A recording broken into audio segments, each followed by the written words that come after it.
Hi friends, welcome to my channel Odia flavours by Madhu. आसतु आज बनैबा पोटल तरकारी। पोटल तरकारी तो आम बहुत प्रकार बनैबा।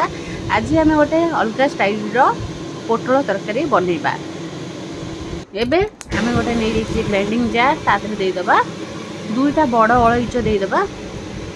दुईटा बड़ बड़ अलैच देदेबा देई मंजी सह देदेबा। एबे आम लवंग पाखापाखि आम 7-8टा लवंग देदेबा। लवंग देखिए अल्प टिके पानी देके भल भाव ग्राइंडिंग करी नवा।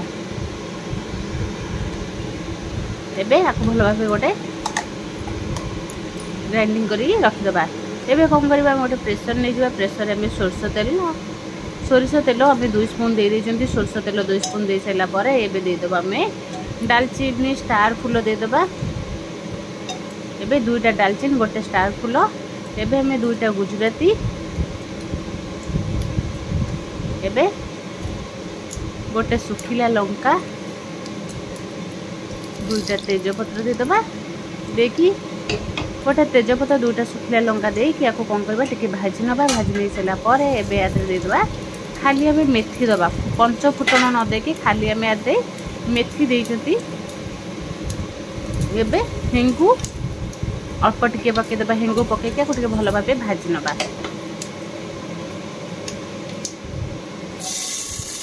भाजी नेला। भाजी नहीं सारा पर एबे आम आदे पियाज पकेदेबा काटिकी। पियाज आम गोटे बड़ पियाज नहीं जाइए। पियाज को एमती आम कौन करबा काटिदबा। काटिकी ताको एमती छोट छोट कर रखिदेबा। एबे पियाज को आम मसला पकेकी भल भाव भाजी नबा।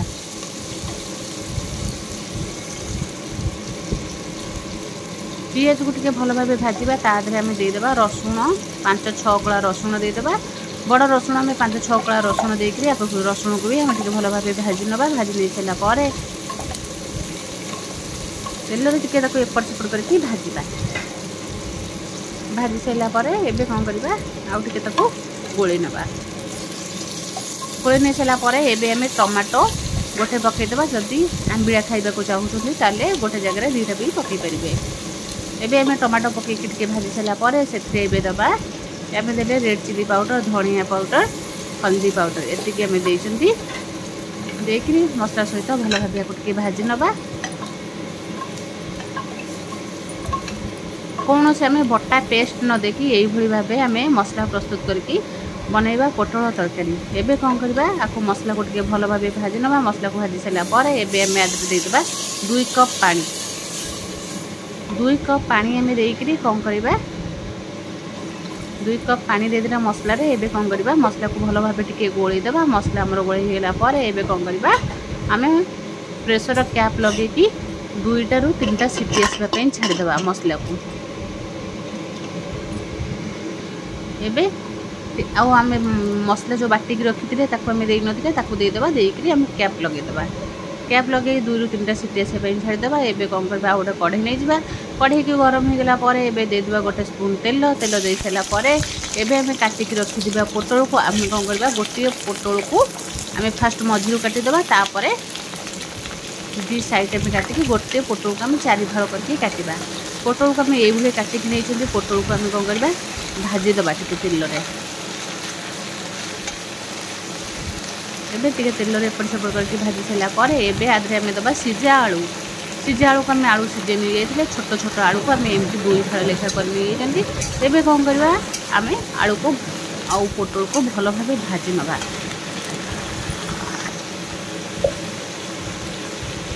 एबे लुण पकईदे स्वाद अनुसार लुण पकईकी भल भाव भाजी नवा।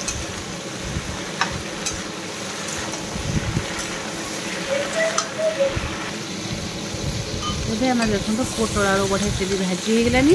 एबे आमर पाखापाखि हो गलानी पोटल आलू। आपको एते आम पूरा रेड कलर करके भाजबानी। आपको एमती एमती दरदर भजा करके रखा। एबे आमर देखो मसला भी 2टा सीटी मारी सारा पर एबे आमर मसला भी बढ़िया से पूरा सीझी जाइए। एबे कौन करबा आम गोटे खड़िका साहाय्य ताको गोलै नबा। गोलै नहीं आम कौन करबा गोटे टमाटो जो पकईदे ताको एमती आम माड़ी नबा। एबे कौन करबा देखो ये दुईटा सीटी पर आम मसला खोली देते ये कौन करवा गैस को ऑन करके मसला को फुटा छाड़ीदा मसला फुटीगला भाजिकी रखी पोटल आलू को पकेबा कहीं आम पोटल आगे लुण पकई आमको लुण पकेबा को पड़े ना खाली आम ए कौन करवा ये गोलैकी एमती गोले नवा बहुत बढ़िया लगे पोटल तरकारी निहती थरे को ट्राए करेंगे यार जो बास्ना बहुत बढ़िया लगे कहीं आधे आम जो पकई बड़ अलैच बाटिकी आर जो बास्ना न खाइले जानीपारे ना एबे कौन कले फुटिकी एमती फुटीगला आउ गोटे कैप देकी प्रेसर कैप देकी एबे गोटे सीटी आसवाई छाड़ीदा गोटे सीटी आसीगला एबे गैस को एबे आम प्रेसर को ठंडा करके एबे आम देखा देखु आम केते बढ़िया से पूरा पोटल तरकारी रेडी होती ठंडा हाँ छाड़देला कलर आर बहुत बढ़िया सीज देखो कलर आमर बहुत बढ़िया सी एबे कौन करवा जगह आम गरम मसला न पकईकि मैगी मसला पकेबा मैगी मसला पकईकि थोड़े ये पोटल तरकारी बना तो बहुत बढ़िया लगे एबे देखो तार केते बढ़िया कलर आसी जमी कलर आसी खाइबा तो बहुत बढ़िया लगे आम जो प्रेसर कैप खोलदेबा बास्नार घर पूरा महकी उठिबो देखो केते बढ़िया देखा जाउची आमे तो बहुत प्रकार पोटल तरकारी खाइथिबा एई भली थरे मसला देकी पोटल तरकारी बनातो बहुत बढ़िया लगे आर खाइबा खाई साइला परे हाथ भी बहुत बढ़िया बासे